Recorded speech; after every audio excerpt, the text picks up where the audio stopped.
Enrico Seguier. Siméon est un petit poussin très curieux. Toute la journée, il explore les coins et les recoins de la ferme. Un jour, Siméon grimpe jusqu'au toit du poulailler. Là, Papa Coq se chauffe les plumes au soleil.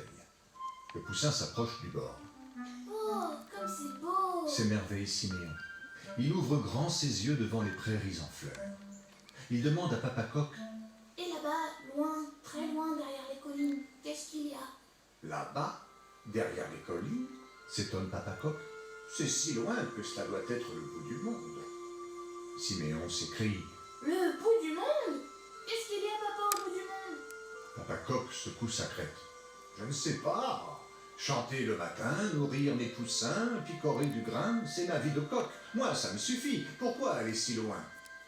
Mais Siméon se dit: Demain, je partirai pour aller voir le bout du monde. Le lendemain matin, bien avant le cocorico de Papa Coq, Siméon glisse des graines dans un foulard de sa maman. Voilà, mon baluchon est prêt. Maman Poule, qui a le sommeil léger, ouvre un œil. Elle voit son Siméon préparer son baluchon et elle dit: Mon petit poussin a envie d'aller voir le bout du monde. Siméon fait oui avec son bec. Promets-moi d'être prudent Dit Maman Poule. et de vite revenir. Siméon promet.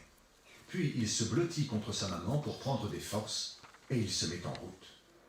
En sortant de la cour de la ferme, il croise son ami Zéphyr le lapin qui fait sa toilette du matin. Mais où vas-tu ainsi? Siméon répond d'un ton mystérieux: Je pars loin, très loin, pour aller voir le bout du monde. En 2 bonds de lapin, Zéphyr le rejoint. Je t'accompagne.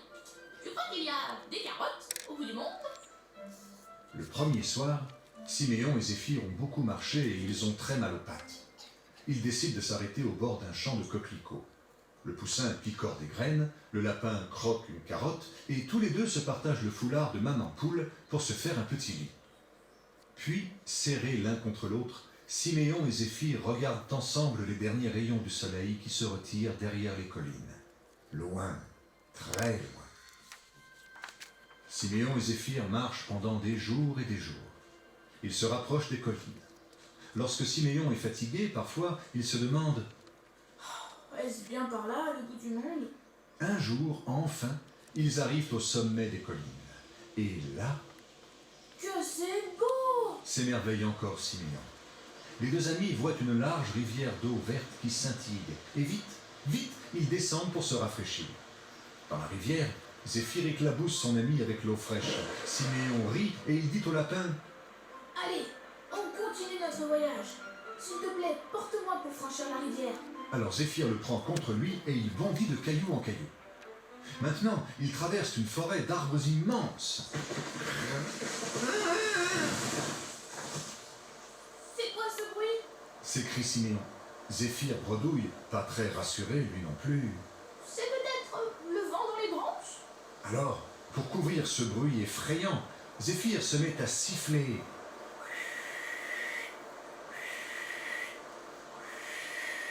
Et le du vent se fait plus petit. Mais Siméon pense au doux câlin de Maman Poule et au joyeux cocorico de Papa Coq. Il est un peu découragé et il soupire. C'est trop dur d'aller au bout du monde.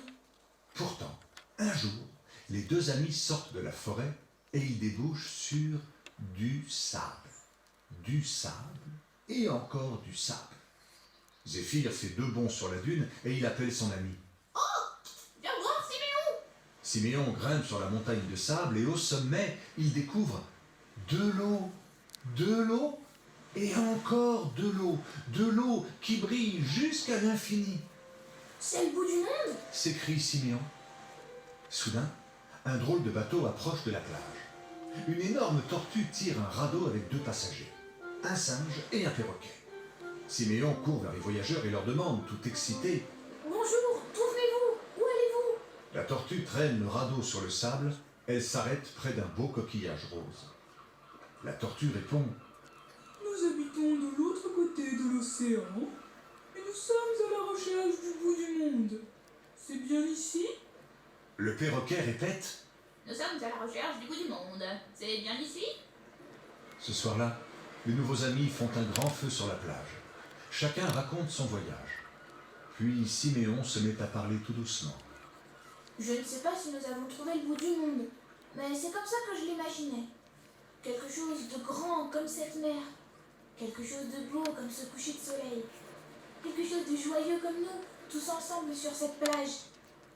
Autour du feu, les amis se taisent. Soudain, Zéphyr propose. Et si on se disait qu'ici, c'était notre bout du monde à nous?